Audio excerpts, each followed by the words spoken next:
И с удовольствием передаю слово госпоже Натали Ямб, бывшему министру бюджета Республики Кот-д'Ивуар и известному далеко за пределами своей страны экономисту, аналитику и мыслителю.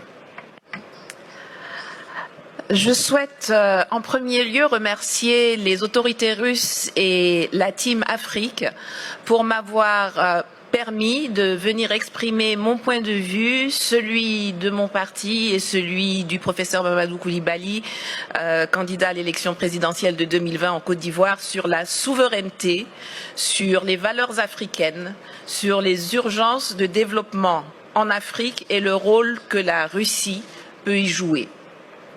Parler d'identité africaine est une chose aisée, car l'identité et les valeurs des Africains ne sont pas différentes de celles du reste de l'humanité.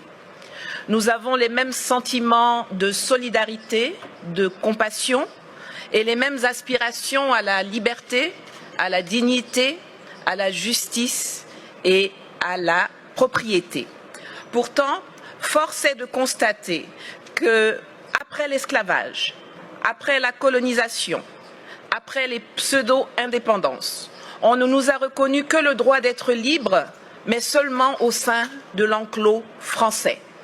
L'Afrique francophone est encore aujourd'hui, en octobre 2019, sous le contrôle de la France. Cela remonte à 1984, lorsque les puissances coloniales se sont réunies à Berlin pour se partager l'Afrique, sans que les Africains aient leur mot à dire. L'Allemagne, l'Espagne, l'Angleterre, le Portugal ont compris depuis lors qu'il fallait sortir du schéma de la conférence de Berlin et redéfinir les contours d'une nouvelle coopération avec les pays africains. Pas la France, qui avance sans bouger, en portant des masques et qui considère toujours le continent africain comme sa propriété.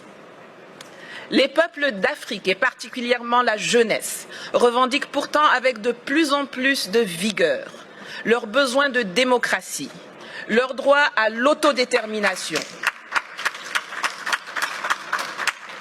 le droit de décider avec qui ils veulent commercer, avec quoi ils veulent payer ce commerce, sans qu'on les place sous la tutelle d'une ex-puissance coloniale qui se présente toujours sur la scène mondiale comme notre porte-parole et notre avocat.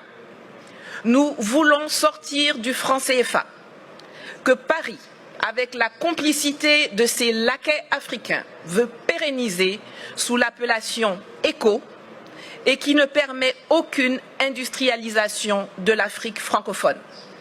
La conquête de notre souveraineté monétaire est capitale, car la seule stabilité que le franc CFA garantit aux pays qui l'utilisent sont la mauvaise gouvernance, la pauvreté et la corruption. Nous voulons le démantèlement des bases militaires françaises, qui, sous le couvert d'accords de défense bidons, ne servent qu'à permettre le pillage de nos ressources, l'entretien de rébellions, l'entraînement de terroristes et le maintien de dictateurs à la tête de nos États. Nous refusons que la France continue d'usurper la voix de l'Afrique à l'ONU, qu'elle soit à la base de quasiment toutes les résolutions concernant le continent. Les pays d'Asie ont appris à commercer avec les investissements directs étrangers, alors que nous, on nous saoule avec l'aide publique au développement. Résultat, aujourd'hui, eux, ils sont BRICS et émergents, et nous, nous sommes des mendiants qui sommes très fiers d'être qualifiés de pays pauvres très endettés. Cela doit changer. Cela va changer et la Russie a un rôle à jouer dans cette évolution. Mais nous ne venons pas en Russie pour y chercher de nouveaux maîtres qu'on substituera aux anciens. Nous y venons pour trouver des partenaires, pour faire du business gagnant-gagnant pour la Russie comme pour les pays africains concernés. L'Afrique regorge de potentialités. Mes prédécesseurs l'ont déjà dit, il y a une population qui grandit, dont 60% à moins de 30 ans, une position géostratégique, d'immenses ressources minières, naturelles, agricoles et surtout humaine.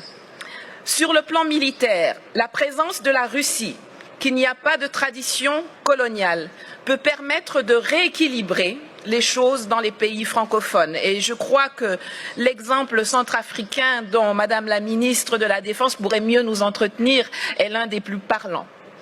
En Côte d'Ivoire, nous avons par exemple un énorme besoin de formation militaire et de restructuration de l'armée.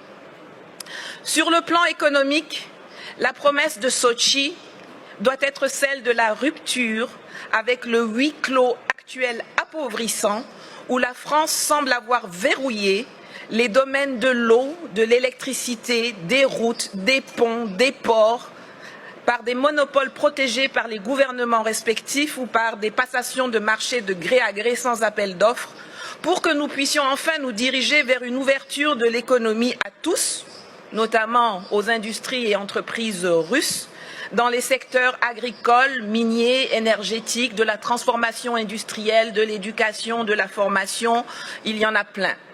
Le littoral ivoirien, par exemple, qui alterne les lagunes, les fleuves et la mer, est long de 570 km et regorge d'un potentiel encore inexploité ou sous-exploité dans le transport maritime et lagunaire, dans le désensablement des embouchures de fleuves qui peuvent devenir navigables, dans l'hôtellerie, le tourisme, l'habitat de luxe, le transport lagunaire entre les villes du littoral, compte tenu de l'état désastreux de nos routes.